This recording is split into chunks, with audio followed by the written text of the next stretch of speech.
देखिए, जीत मुंबई में हो रही है, जश्न काजीरंगा में मनाया जा रहा है।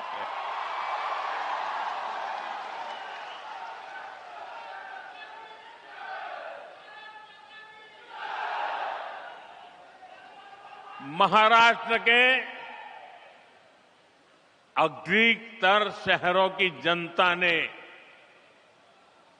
बीजेपी को सेवा का अवसर दिया है। साथियों, इससे पहले दूर सुदूर दक्षिण में केरला की जनता ने बीजेपी को बहुत बड़ा समर्थन दिया है। वहां पहली बार बीजेपी का मेयर बना है।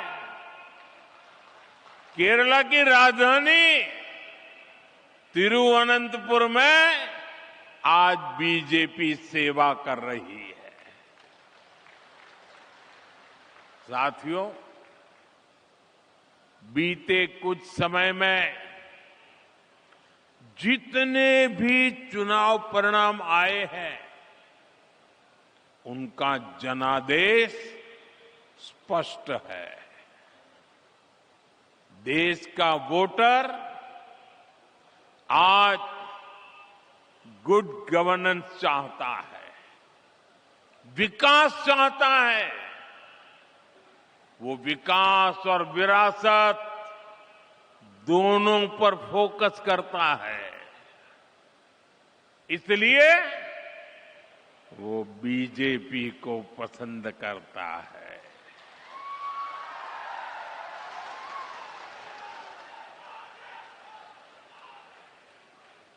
साथियों, इन चुनावों का एक और संदेश है। कांग्रेस की नेगेटिव पॉलिटिक्स को देश लगातार नकार रहा है। जिस मुंबई शहर में कांग्रेस का जन्म हुआ था, वहां वो आज चौथे या पांचवें नंबर की पार्टी बन गई है। जिस महाराष्ट्र पर कांग्रेस ने सालों तक शासन किया, वहां कांग्रेस पूरी तरह से सिमट गई है। कांग्रेस देश का भरोसा खो चुकी है, क्योंकि कांग्रेस के पास विकास का कोई एजेंडा नहीं है। ऐसी कांग्रेस कभी असम का काजीरंगा का भी भला नहीं कर सकती। साथियों, काजीरंगा की सुंदरता के बारे में भारत रत्न डॉक्टर भूपेन हजारिका जी ने कहा था, आमार काजीरंगा धन्यो।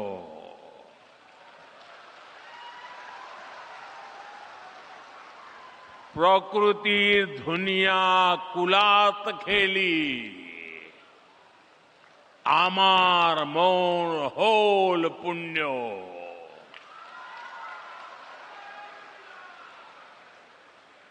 इन शब्दों में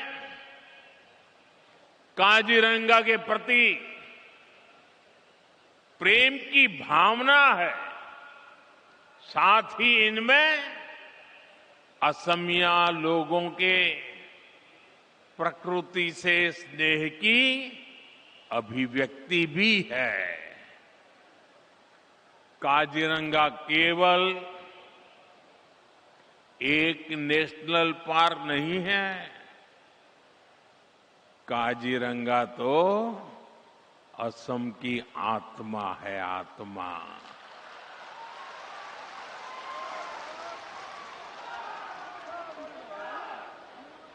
ये भारत की बायोडायवर्सिटी का एक अनमोल रत्न भी है। यूनेस्को ने इसे वर्ल्ड हेरिटेज साइट का दर्जा दिया है। साथियों, काजीरंगा और यहां के वन्य जीवों को बचाना केवल पर्यावरण की रक्षा नहीं है, यह असम के भविष्य और आने वाली पीढ़ियों के प्रति हमारा दायित्व भी है। और सिर्फ मोदी का नहीं, आपका भी दायित्व है। और इसी को ध्यान में रखते हुए आज असम की धरती से नए प्रोजेक्ट की शुरुआत हो रही है। इनका बहुत व्यापक प्रभाव होगा। मैं इन प्रोजेक्ट के लिए आपको बहुत बहुत बधाई देता हूं। साथियों, काजीरंगा एक सींग वाले राइनो का घर है। हर साल बाढ़ के समय जब ब्रह्मपुत्र का जलस्तर बढ़ता है, तब यही सबसे बड़ी चुनौती सामने आती है। तब वह वन्य जीव ऊंचे इलाकों की तलाश में निकलते हैं। इसी रास्ते में उन्हें नेशनल हाईवे पार करना पड़ता है। ऐसे समय में राइनो, हाथी और हिरण सड़क के किनारे फंस जाते हैं। हमारा प्रयास है कि सड़क भी चलती रहे और जंगल भी सुरक्षित रहे। इसी विजन के तहत कलियाबोर से नुमालीगढ़ तक लगभग 90 किलोमीटर लंबा कॉरिडोर तैयार किया जा रहा है। इस पर लगभग 7,000 करोड़ रुपए खर्च किए जाएंगे। इसमें लगभग 35 किलोमीटर लंबा एलिवेटेड वन्य जीव कॉरिडोर भी बनाया जाएगा। यहां गाड़ियां ऊपर से गुजरेगी और नीचे वन्य जीवों की आवाजाही बिना किसी बाधा के बनी रहेगी। एक सींग वाला राइनो हो, हाथी हो या बाघ, इनके पारंपरिक मूवमेंट रूट्स को ध्यान में रखकर डिजाइन को तैयार किया गया है। साथियों, ये कॉरिडोर ऊपरी असम और अरुणाचल प्रदेश की कनेक्टिविटी को भी बेहतर बनाएगा। काजीरंगा एलिवेटेड कॉरिडोर और नई रेल सेवाओं से असम के लोगों के लिए नई संभावनाएं तैयार होगी। मैं असम की जनता और देशवासियों को इन महत्वपूर्ण परियोजनाओं के लिए बधाई देता हूं। साथियों, जब प्रकृति सुरक्षित होती है तो उसके साथ अवसर भी पैदा होते हैं।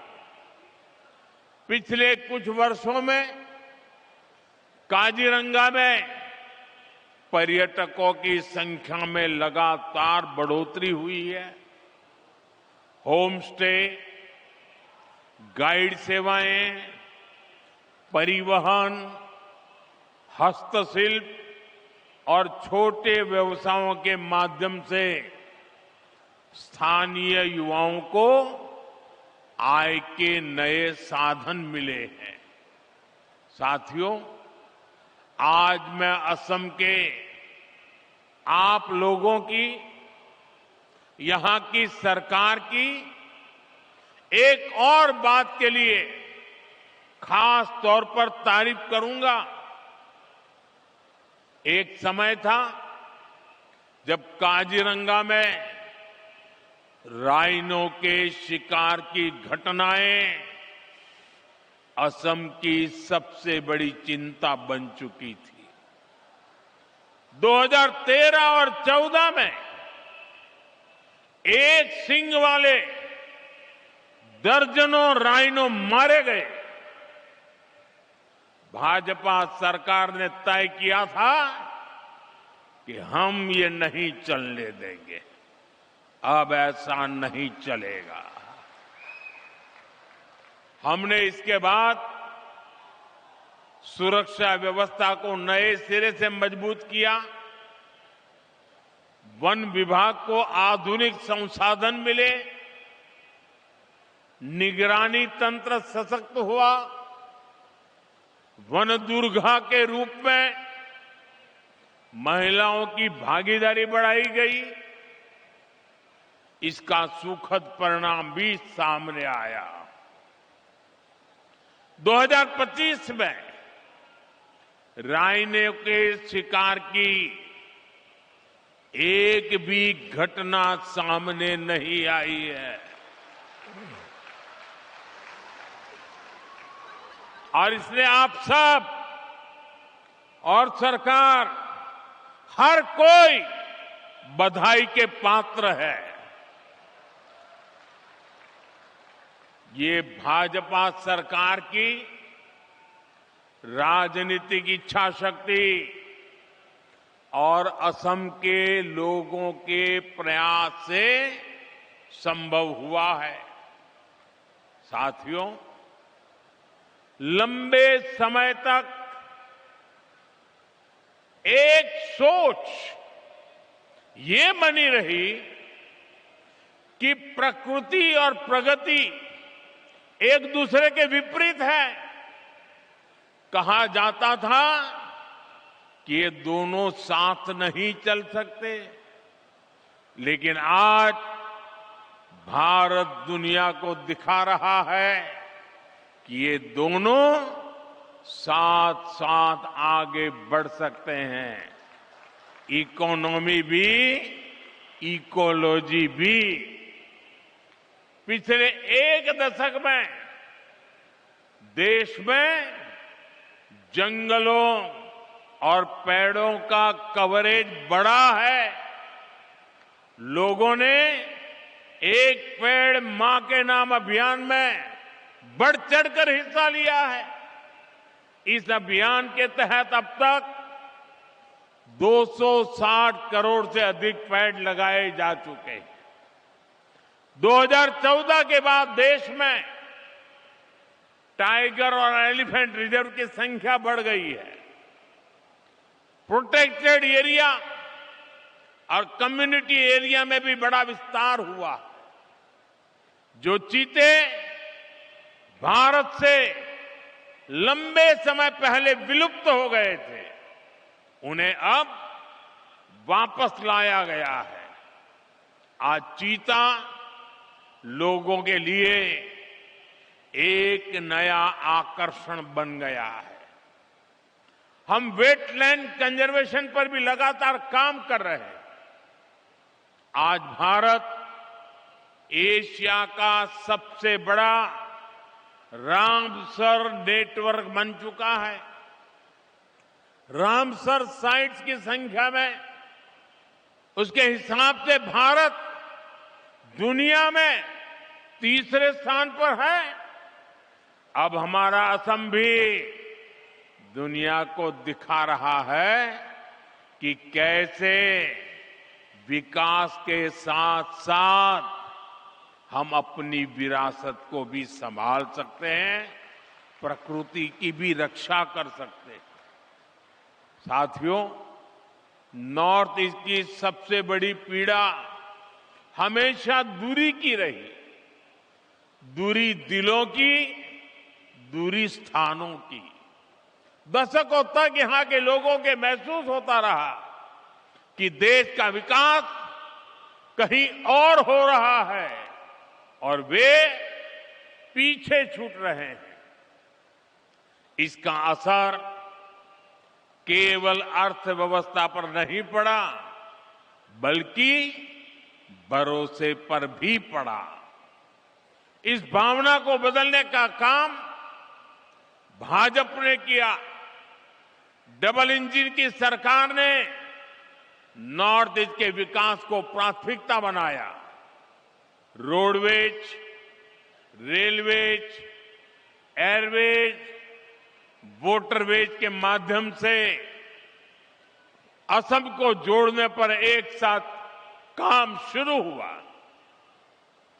साथियों, जब हम रेल कनेक्टिविटी बढ़ाते हैं तो इसका फायदा सामाजिक और आर्थिक दोनों स्तरों पर होता है। इसलिए नॉर्थ ईस्ट के लिए कनेक्टिविटी का विस्तार बहुत महत्वपूर्ण है। लेकिन कांग्रेस ने कभी इसकी परवाह नहीं की। मैं आपको एक आंकड़ा देता हूं। जब कांग्रेस की केंद्र में सरकार थी तो असम को बहुत कम रेल बजट मिलता था, लगभग 2000 करोड़ रुपए। अब भाजपा सरकार में इसे बढ़ाकर लगभग 10,000 करोड़ रुपए सालाना कर दिया गया है। अब मैं आपको पूछता हूं, ये आंकड़ा आपको याद रहा क्या? ये आंकड़ा आपको याद रहा क्या कि भूल गए? मैं फिर से याद कराता हूं। कांग्रेस के जमाने में असम को रेलवे के लिए 2000 करोड़ रुपया मिलता था। कितना? सबके सब बोलिए, कितना मिलता था? कितना मिलता था? कितना मिलता था? भाजपा सरकार आने के बाद असम को कितना मिलता है? 10,000 करोड़ रुपया। कितना? कितना? कितना? 10,000 करोड़ रुपया। यानी कांग्रेस जितना पैसा असम को रेलवे के लिए देती थी, भाजपा उससे 5 गुना ज्यादा पैसा असम को दे रहा है। साथियों, इस बढ़े हुए निवेश से बड़े पैमाने पर इंफ्रास्ट्रक्चर निर्माण हुआ है।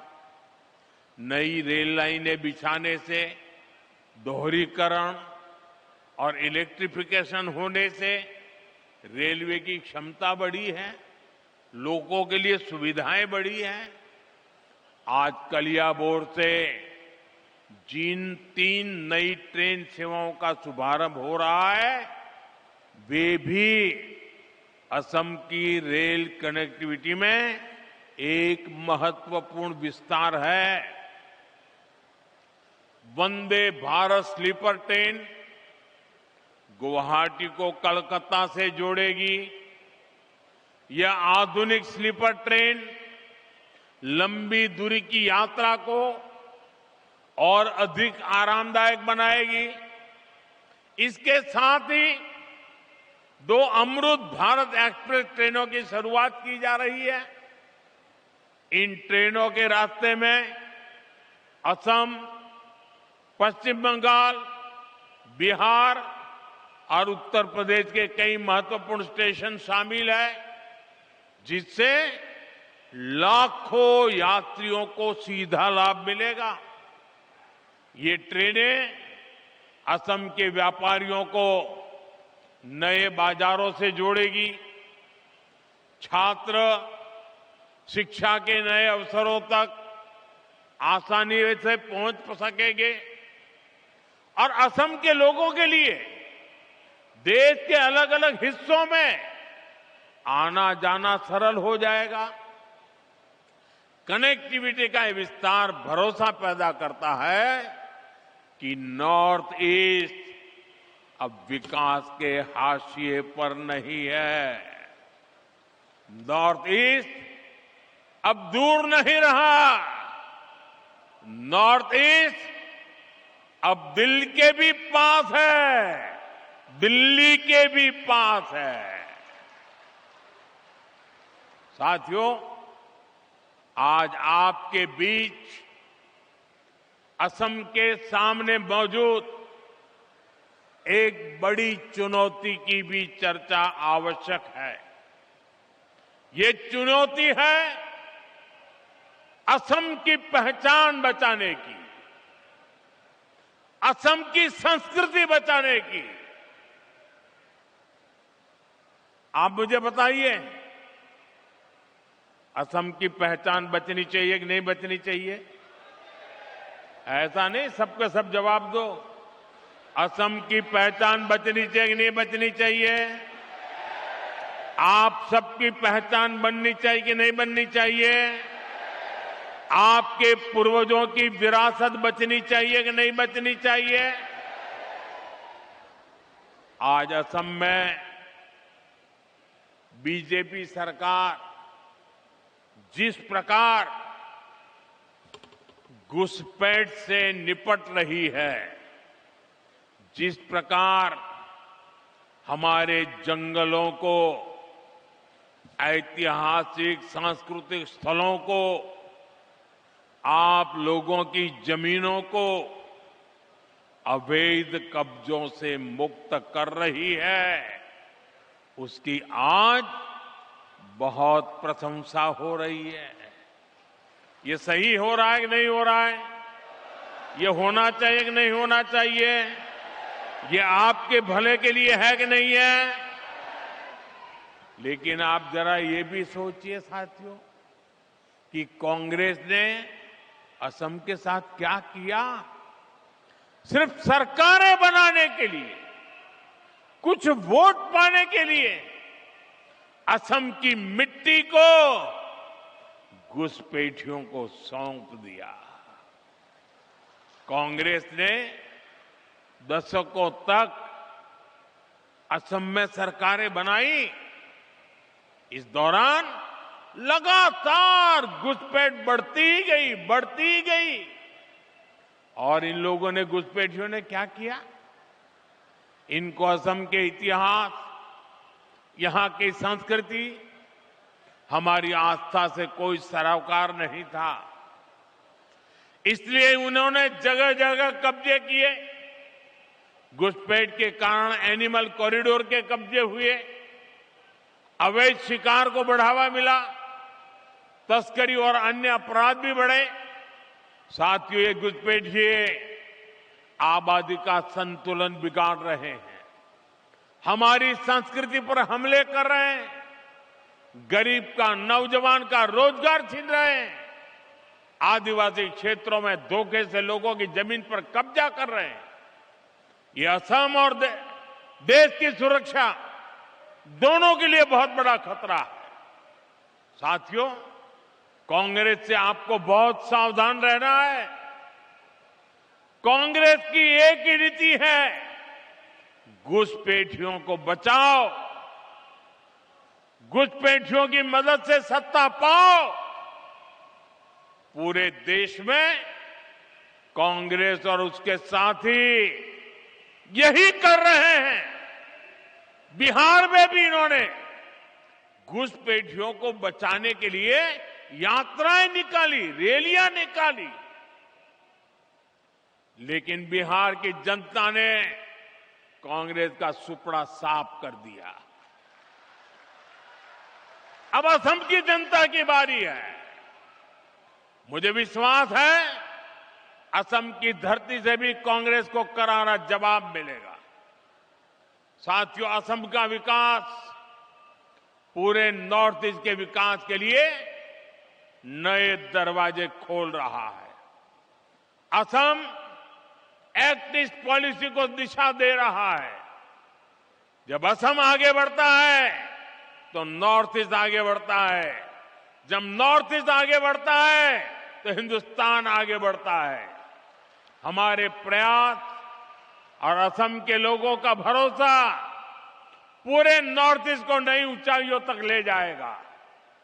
इसी विश्वास के साथ एक बार फिर आप सभी को आज की परियोजनाओं की बहुत बहुत बधाई देता हूं। मेरे साथ बोलिए, भारत माता की, भारत माता की। ये वर्ष वंदे मातरम के 150 साल एक पुण्य स्मरण करने का समय है।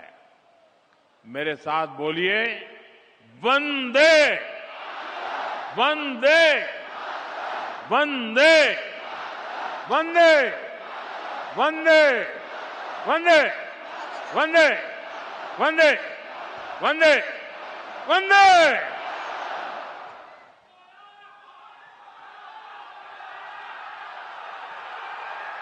कोटि कोटि धन्यवाद परम आदरणीय प्रधानमंत्री जी।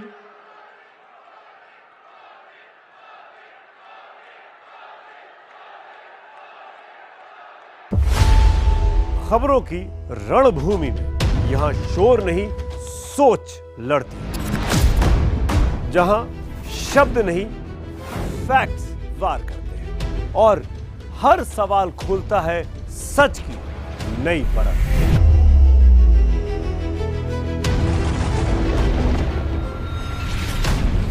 चक्रव्यूह आपके अपने सुमित अवस्थी के साथ सोमवार से शुक्रवार शाम 6:57 पर टाइम्स नाउ नव भारत पर।